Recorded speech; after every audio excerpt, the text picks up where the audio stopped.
know, the original Sportage, when I first drove it just after Kia came to Canada, well, it remains one of the worst vehicles I've ever driven. The good news is that each successive generation got ever better. This is now the 5th generation, and this thing has been duded up and then some. That original Sportage had a shifter with more play in gear than most do when they're in neutral. You had to tiptoe through a corner and the engine positively wheezed. The latest 5th generation Sportage is exactly the opposite. It's balanced, sophisticated, and is now offered with 3 powertrain choices. For most, the 2.5 litre 4 will be enough engine. It twists out 187 horsepower and 178 pound-feet of torque. It drives an 8-speed automatic transmission and the front or all 4 wheels. The combination delivers better fuel economy than the outgoing model in spite of the size increase. However, it does take 9 seconds to get to 100k. Next up is the regular hybrid. It uses a 177 horsepower 1.6 litre turbo 4, a 60 horsepower electric motor, a 6-speed automatic transmission and a 1.49 kilowatt hour battery. What's interesting is the starter generator system chips in with another 17 horsepower.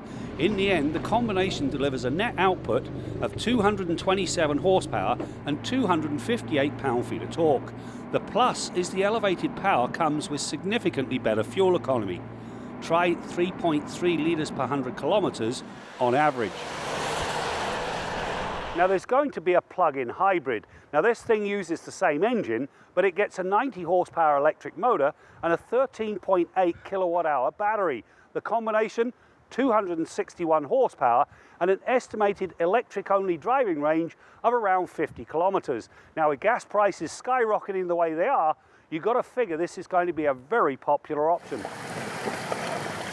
Forget the front drive LX model and go with Kia's in-house all-wheel drive system that comes with all other models. The setup is both predictive and proactive, and so it's always doing the right thing at the right time. On a wet road it romps off the line without wasted wheel spin. Through a corner it brings much better stability. Throw in the sorted steering with above average feel and feedback and the Sportage seems to urge the driver on. The only real nit is found over a series of undulating bumps. The rebound damping allows the back end to porpoise. Now this is not really an issue, it's more of an observation as most will find the on-road ride comfortable and the handling reassuring. Now this new Sportage is considerably bigger. You'll find 80mm more rear seat legroom, and when you get to the trunk, well, there's 1,121 litres with the seats up and just about 2,100 litres when you fold them flat. Now to put that into perspective, this thing is about the same size as the previous generation Sorento, which was already a large vehicle in its own right. The rest of the cabin has been reworked to great effect, especially on the top X-Line Limited. Pride of place goes to a pair of 12.3-inch screens that are housed under a single curved piece of glass. The left screen looks after all the instrumentation, the right all of the infotainment functions. The format is clean and clear, and accessing any function is a simple matter. It works with Apple CarPlay and Android Auto, but sadly only when the phone is hardwired. Below that main screen, there's a row of touch points that toggle between the infotainment and climate control functions. It is a novel way of cutting down on the number of buttons. As for the rest of it, the seating is comfortable and there's plenty of space for a taller rider, even with the sunroof in place. You know, this 5th generation Kia Sportage has absolutely nothing in common with that original other than the name. This time around, it's well equipped, well executed, and it's going to tackle the segment leaders head on.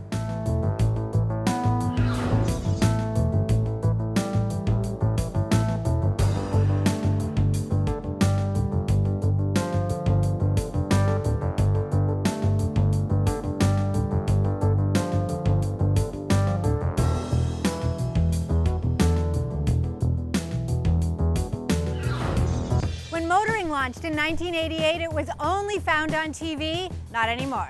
We have a robust website with the best auto journalists in the country. Our Facebook, where the only topic of conversation is cars, and where it's easy to win cool swag. YouTube, which boasts 30 years of archives at your fingertips, including complete episodes. Cool shirts, right? For the first time ever, we're selling them. Google Motoring TV Shop to get yours today.